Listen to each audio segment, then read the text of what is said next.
तो भाई स्वागत है हमारे YouTube चैनल यार इंदौरी व्लॉग्स पर। और नया टैक्स स्लैब आया है जिसको लेके सभी लोगों को कन्फ्यूज़न है कि 12 लाख तक छूट है तो वो छूट कैसे मिलेगी। तो उसको हम लाइव एक्सेल सीट पर आपको एक्सप्लेन करने वाले हैं और एक्सेल सीट आप डाउनलोड कर सकते हैं। जो एक्सेल सीट का जो लिंक है हमने डिस्क्रिप्शन में दे दिया है। और वीडियो को लाइक कीजिए और टैक्स को समझते हैं। तो दोस्तों जैसे कि नया टैक्स स्लैब आया है जिसमें कहा जा रहा है कि 12 लाख रुपए तक की टैक्स की छूट है। लेकिन जब भी हम जो टैक्स का डिस्ट्रीब्यूशन देख रहे हैं उसमें हमें दिखाई दे रहा है कि 4 लाख तक का तो जीरो दिखाई देता है, लेकिन 4 लाख से 8 लाख पे 5% रेट दिखाई देता है, 8 से 12 पे 10% दिखाई देता है और 12 से 16 पे 15% दिखाई देता है। और गवर्नमेंट कह रही है कि 12,75,000 रुपये तक पे कोई टैक्स नहीं लगेगा। तो इसे कैसे समझना होगा कि आपकी कितनी सैलरी है और आपको कितना टैक्स लगेगा। तो उसके लिए सबसे पहले तो आप ये जान लीजिए कि अब जो नई स्कीम है इसके अकॉर्डिंग 12 लाख रुपए के बिलो इनकम है तो आपको कोई टैक्स नहीं देना है, ठीक है। और डिस्ट्रीब्यूट कैसे होता है मैं आपको बताता हूँ। अब देख सकते हैं 75,000 रुपये जो है डिडक्शन अंडर चैप्टर 4 आता है। मतलब आपकी सैलरी अगर 12 लाख से ऊपर 12,75,000 है तो किसी भी सैलरी में 75,000 रुपये पे तो आपको टैक्स जो है देना ही नहीं है। साल का बात कर रहे हैं हम यहाँ पर। तो अब एग्जाम्पल के लिए डायरेक्ट शुरू करते हैं। जैसे कि आपकी सैलरी है ग्रोस सैलरी, सीटीसी होता है, सीटीसी में ग्रोस सैलरी होती है। तो आपकी ग्रोस सैलरी मान लीजिए कि कम की बात करते हैं, मान लीजिए आपकी ग्रोस सैलरी 7 लाख रुपए है। इकाई 7 लाख रुपए, तो ये आपकी सैलरी होगी 7 लाख रुपए। और स्टैंडर्ड डिडक्शन जो है 75,000 रुपये का इसमें से माइनस कर देते हैं हम।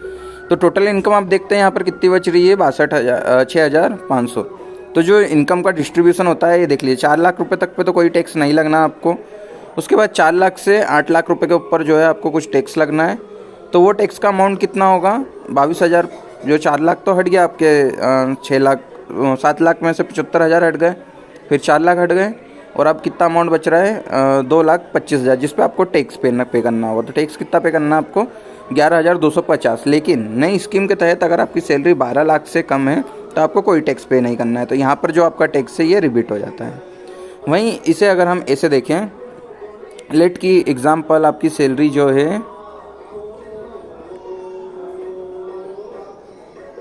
आपकी सैलरी है एग्जैक्ट 12 लाख रुपए मान लेते हैं हम, 12,75,000 मान लेते हैं। 75,000 का तो यूँ भी आपको स्टैंडर्ड डिडक्शन मिलने वाला है।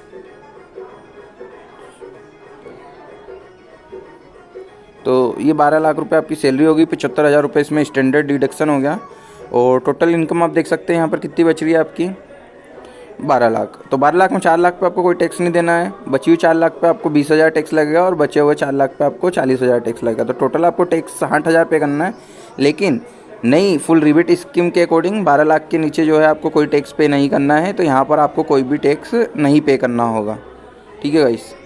अब देखते हैं टैक्स पे करने की जो इनकम अगर हम इसमें डालें। तो लेट एग्जांपल, अगर आपकी ग्रोस सैलरी 14 लाख रुपए है,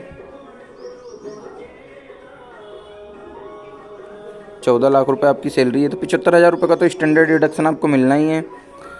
उसके बाद आप देख सकते हैं 4 लाख पे तो आपको कोई टैक्स नहीं लगेगा। उसके बाद 4 से बचे हुए 4 लाख पे 2, फिर बचे हुए 4 लाख पे 20,000, 40,000 और फिर उसके बाद बचे हुए अमाउंट पे आपको जो है 18,000 रुपये का टैक्स लग रहा है। तो टोटल टैक्स आप देख सकते हैं 78,750 रुपये का है। और इसके अंदर टैक्स आफ्टर रिबीट, तो इसमें भी आपको जो है कोई बेनिफिट नहीं मिलेगा। तो आपको फाइनल जो टैक्स पे करना है आपको 81,900 रुपये पे करना है, जिसके अंदर सेस लगेगा आपको 4% और कोई लायबिलिटी नहीं है, जिसके कारण आपको फुल पेमेंट जो है 81,900 रुपये करना होगा। और अब इसे आप ऐसा समझिए, अगर आपकी सैलरी, हम बात करते हैं पिछले लास्ट ईयर की, जब टैक्स बेनिफिट 7 लाख बिलो पे दिया जाता था, उस समय अगर आपकी ग्रोस सैलरी 14 लाख रुपए होती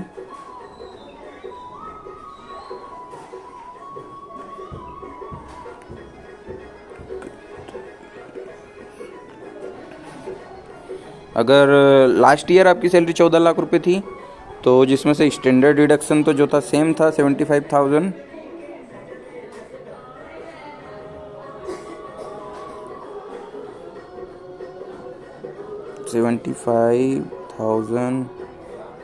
स्टैंडर्ड डिडक्शन।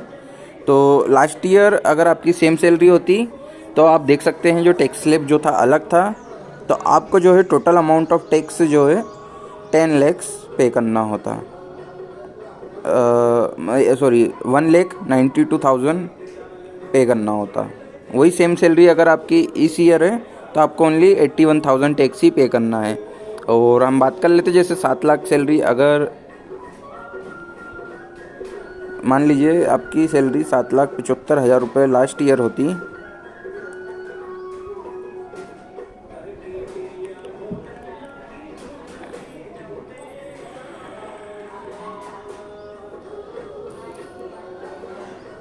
सात लाख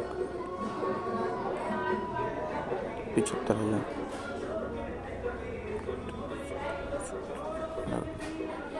तो आप देख सकते हैं अगर 7 लाख की सैलरी थी तो आपको जो है टैक्स पे करना ही होगा। बिलो 7 लाख पे जो है 25,000 रुपये का आपको रिबेट मिल रहा था, तो 7 लाख रुपये पे तो आपको जो है टैक्स जो पे करना होता जो है 20,000 रुपये टैक्स आपको जो है पे करना ही होता।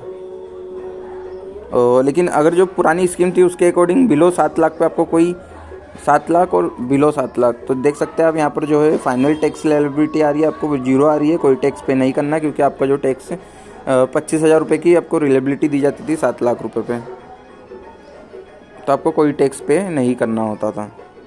वहीं जैसे अगर आपका इनकम 8 लाख रुपये हो जाती, 2.5 से 8 लाख रुपये हो जाती, तो आप देख सकते हैं यहाँ पर टैक्स आपको जो है 23,400 लास्ट ईयर पे करना होता। और सेम अगर इस साल की बात करें,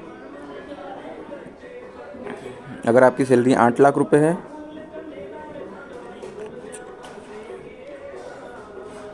तो देख सकते हैं आप इस साल आपको कोई भी टैक्स पे करने की ज़रूरत नहीं है, टैक्स जो है 0 आ रहा है।